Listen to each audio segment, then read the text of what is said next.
Good day, everyone. In the news now is an article that many of you will really like, and that is the fact that the African National Congress as a party is starting to tear itself apart on the inside. And in this headline in EWN, it says pressure mounts on Ramaphosa as Niaus, this is called Niaus, also lays a criminal complaint against him. And in this article, it speaks about people trying to change the meetings that will be happening within the African National Congress within this year to try and change policy as well as the leadership structure.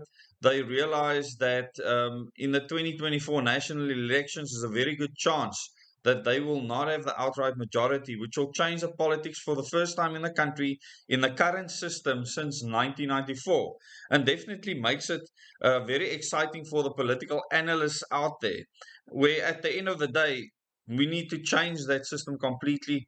It has brought us to where we are now.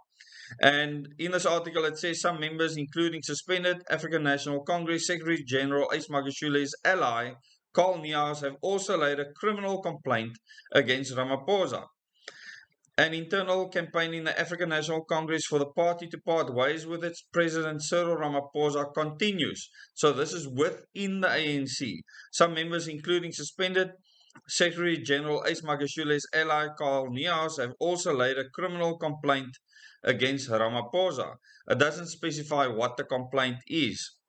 All the while, Ramaphosa, who is also the head of state, is yet to give proper insight into the 2020 robbery at his Fala Fala farm in Limpopo. Now, this is one of the biggest problems we sit with, and this is why we need a direct election system, because the head or the president of the ANC automatically, if they're the majority party, becomes the president of the country. This is usually problematic and a big flaw in our current constitution.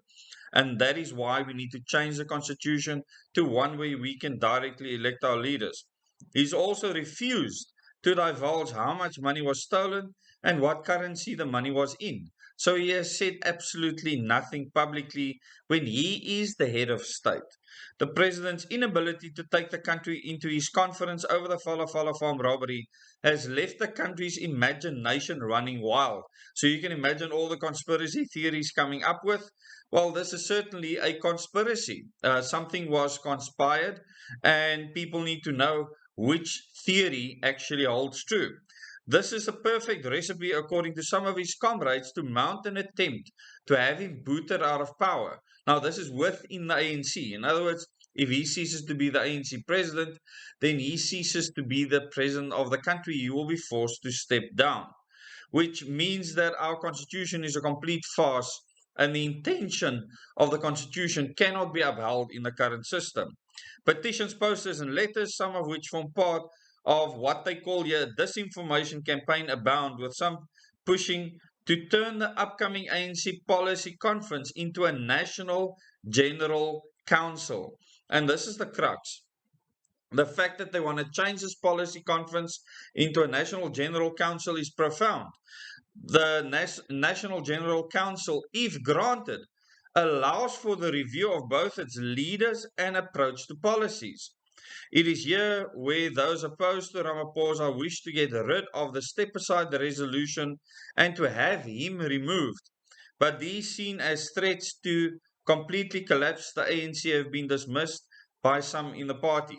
So a lot of people within the ANC sees the members of the ANC asking for this as wanting to collapse the ANC. Maybe it's not such a bad idea. But stability in the country, to my mind, is still the most important. A long anticipated showdown, if indeed it does play out, will take place in Gauteng when the ANC meets for its policy conference in July. That is next month. And South Africa will change from that meeting onwards. Because at this stage, the majority of people in the country, they do vote, and they are by far the minority. It's just over 30% of people that are able to vote, that vote for the African National Congress, will actually come into play their will and wishes, where people see that this movement that they believed has liberated the country has done none of the sort. that this movement was never prepared to govern anything. And this is why the country is in the state it's in. It was planned by the people that finance and prop up these empty, moralist leaders. And I really want to thank you for watching this video. If you want more content like this, please subscribe to the channel. Click the bell icon to get notifications for new videos. And you will find a link to this article in the description below this video, as well as in the first comment, as well as links to other social media groups like Telegram and Facebook and Twitter. Thank you very much. Till the next video.